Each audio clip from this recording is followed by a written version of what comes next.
Entramos ahora ya en este 27 domingo del tiempo ordinario.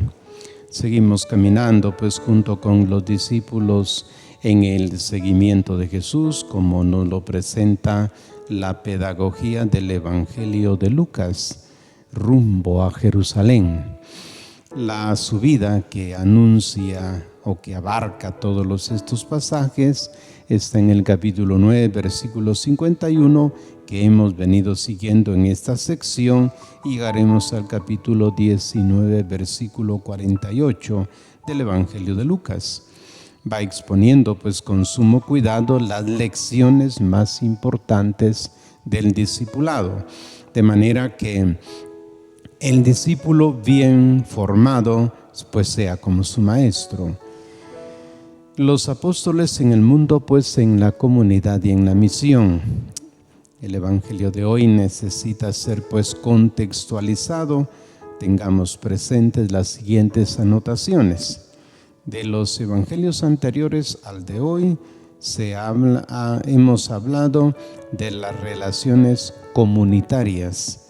Los textos que hemos leído en los últimos domingos han situado al discipulado desde la perspectiva de la buena nueva del reino de Dios dentro del complejo mundo de las relaciones. No son fáciles las relaciones, sobre todo cuando hay dinero de por medio.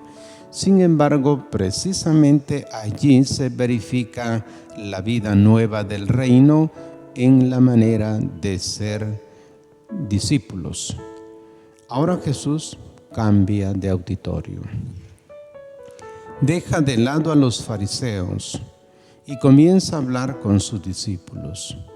Es característico en Lucas este cambio frecuente de auditorio, alternando las multitudes, los adversarios y los discípulos, igualmente la alternancia de individuos y grupos. Una vez que se anuncia que Jesús se dirige pues a los discípulos, vemos cómo el tema de las relaciones sociales, rico, pobre, presentado en la parábola del rico Epulón y el pobre Lázaro, se pasa enseguida al de las relaciones al interior de la comunidad.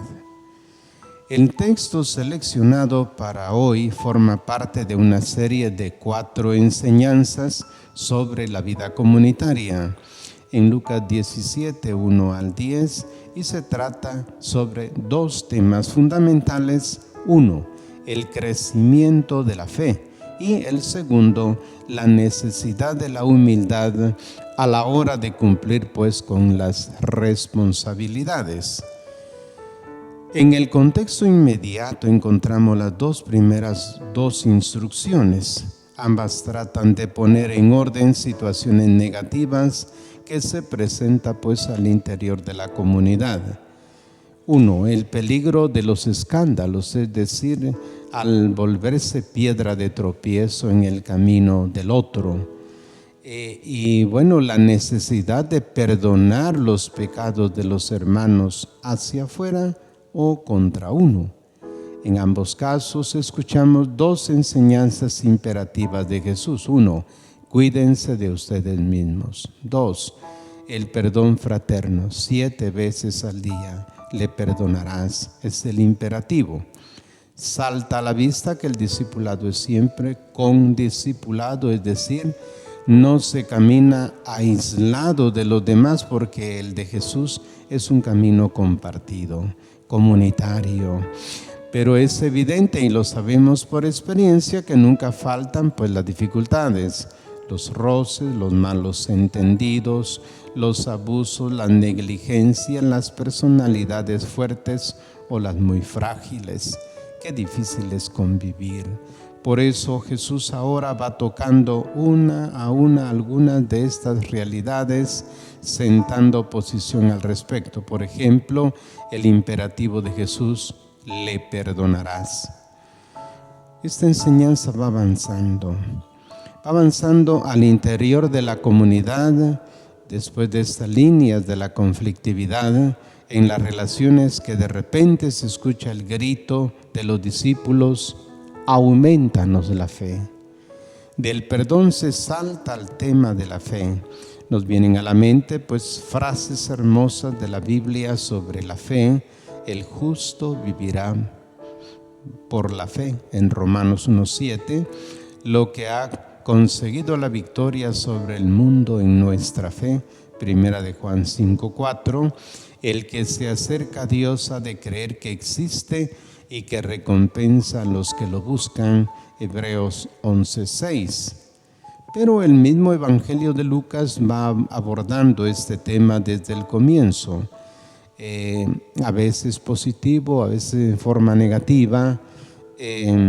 Encontramos a Zacarías, que es reprendido por el ángel por no haber dado crédito a sus palabras. En cambio de María dirá: feliz la que ha creído, porque se cumplirá de parte de Dios todo lo que quiere sobre ella. Y luego Jesús expresará: ni en Israel he encontrado una gran fe. Por eso le dirá a otros: tu fe te ha salvado, vete en paz. A la mujer que tenía esta enfermedad que no le permitía vivir la pureza. Es llamativo que frente a la declaración del fallecimiento de una niña de 12 años, Jesús le diga al papá: no temas, solamente ten fe y se salvará, en 8:50. Ante la impaciencia de la persona desesperada porque no ve justicia y que quizás llega a pensar que Dios no escucha las oraciones, Jesús pregunta: cuando el Hijo del Hombre venga, ¿encontrará la fe sobre la tierra? A los mismos discípulos le va a decir: hombres de poca fe, en 12:28. Así pues, en la parte final ya del Evangelio, en el capítulo 22, dirá Jesús: Pedro, he rogado por ti para que tu fe no desfallezca. Y encontramos ahora pues en el texto esta súplica: aumentanos la fe. El ambiente apostólico, comunitario pues y evangelizador respecto al texto que vamos a leer está enfocado sobre esta partícula especial del texto: Señor, aumentanos la fe. Así que la forma y el propósito de la respuesta de Jesús es importante. Si tuvieran fe como un grano de mostaza. Pues bien, leamos ahora entonces el texto que será proclamado el domingo. Dijeron los apóstoles al Señor: aumentanos la fe. El Señor dijo: si tuvieran fe como un grano de mostaza, habrían dicho a este sicómoro: arráncate y plántate en el mar, y les habría obedecido. ¿Quién de ustedes tiene un siervo arando o pastoreando y cuando regresa del campo le dice: pasa al momento y ponte a la mesa? ¿No le dirá más bien: prepárame algo para cenar y cíñete para servirme hasta que haya comido y bebido, y después comerás y beberás tú? ¿Acaso tiene que agradecer al siervo porque hizo lo que le fue mandado? De igual modo ustedes, cuando hayan hecho todo lo que les fue mandado, digan: somos siervos inútiles, hemos hecho lo que debíamos hacer. Hasta aquí el texto. Ahora comienza la súplica pues pidiendo un crecimiento de fe, según la expresión de los apóstoles. A lo cual Jesús responde diciendo que aún una poca cantidad de fe es capaz de hacer obras impensables. Si tuvieran fe como un grano de mostaza, habrían dicho a este sicómoro: arráncate y plántate en el mar, y les habría obedecido. Notemos que los discípulos hacen una solicitud en términos cuantitativos, tanto así que la súplica podría traducirse como: añádenos fe. Esto presupone que los apóstoles tienen algo de fe, pero la respuesta muestra que la fe no puede ser cuantificada. Más aún, pone en crisis el presupuesto mismo de la pregunta. La frase condicional, si tuvieran fe, entonces harían aquello, somete a los oyentes de Jesús a una reflexión. Hay que notar el presupuesto y su consecuencia. Hablemos del presupuesto. El referente es un grano de mostaza.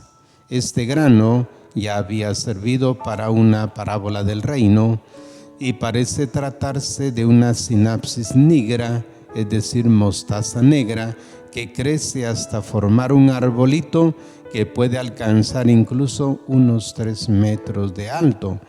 Por eso en la parábola es imagen de algo extremadamente pequeño que se llega a ser grande. En nuestro caso, aquí sirve para ilustrar en más pequeño brote de fe, como dice lo mínimo de la fe. Ahora, la consecuencia. Se acude también aquí a una imagen vegetal, el árbol. Pareciera que Jesús tuviera ante sus ojos los árboles que abundan pues a las orillas del mar en Palestina, en los alrededores de Jaffa. El árbol al que Jesús se refiere parece ser diferente al sicómoro mencionado en el relato de Zaqueo 19:4 y tratarse más bien de una morera. La comparación viene al caso además porque es un árbol de raíz profunda, lo cual avisa sobre la dificultad pues para trasplantarla. En la frase de Jesús se destaca la obediencia de morera ante un orden para arrancarse y trasplantarse en el mar. Ya les habría obedecido, dice Jesús. Los apóstoles, se quiere decir aquí, deben tener la certeza del cumplimiento del mandato. Tal es el poder de la palabra apostólica. La clave de la fe pascual. Notemos que San Lucas dice expresamente que los apóstoles se dirigen al Señor. Este título Kyrios, lo sabemos bien, es pascual. Esta indicación nos da una pista interpretativa sobre qué tipo de crecimiento en la fe se trata. Por la obra lucana, la fe es la respuesta al anuncio del mensaje sobre el poder de la resurrección del crucificado. Es la acogida total de la palabra, fuerza vital de Cristo que germina en el oyente. Así como sucede en la fe lenta de los discípulos de Emaús, que se alejaban de la comunidad de Jerusalén, también hay un grave riesgo en aquel a quien la semilla de la palabra no ha germinado en su vida de discípulo, ni contribuye en la superación de las dificultades comunitarias, ni su anuncio misionero tiene la fuerza del anuncio pascual que predica la conversión para perdón de los pecados a todas las naciones. Y aquí pues la fuerza sorprendente de la fe, capaz de obrar transformaciones inimaginables. No es necesaria una fe extraordinaria, solo necesita un poquito de fe. Pero, ¿cómo es esta fe? ¿Cuál es su contenido? Para responder se propone la parábola siguiente: la necesidad de la humildad a la hora de cumplir pues con las responsabilidades. El Evangelio, sin ninguna continuidad de solución, pasa a la otra parte de la parábola del siervo que regresa del campo. La parábola interroga directamente a los discípulos: ¿quién de ustedes? Para ello se vale de la descripción de la vida cotidiana de un esclavo que después de haber trabajado de sol a sol en el campo de su patrón, ¿quién de ustedes tiene un siervo arando o pastoreando? Tal siervo parece tener que hacerlo todo en la hacienda de su señor. sembrar el campo, pastorear los rebaños y, como se ve enseguida, atender las tareas domésticas. El servicio ocupa completamente su vida. Los tres campos de servicio coinciden muy bien con las tres imágenes más frecuentes del apostolado en el Evangelio. Yendo a las tres preguntas que plantea la parábola, ¿quién de ustedes tiene un siervo arando o pastoreando? La pregunta se basa en la lógica del servicio total que le corresponde a un esclavo.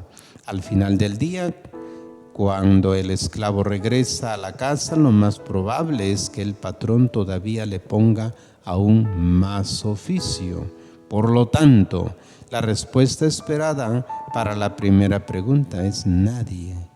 ¿Quién de ustedes, dice, teniendo un siervo, etcétera, cuando regresa del campo le dice, pasa al momento y ponte a la mesa? La respuesta es nadie. La segunda, ¿no le dirá más bien, prepárame algo para cenar y cíñete para servirme hasta que haya comido y bebido y después comerás y beberás tú?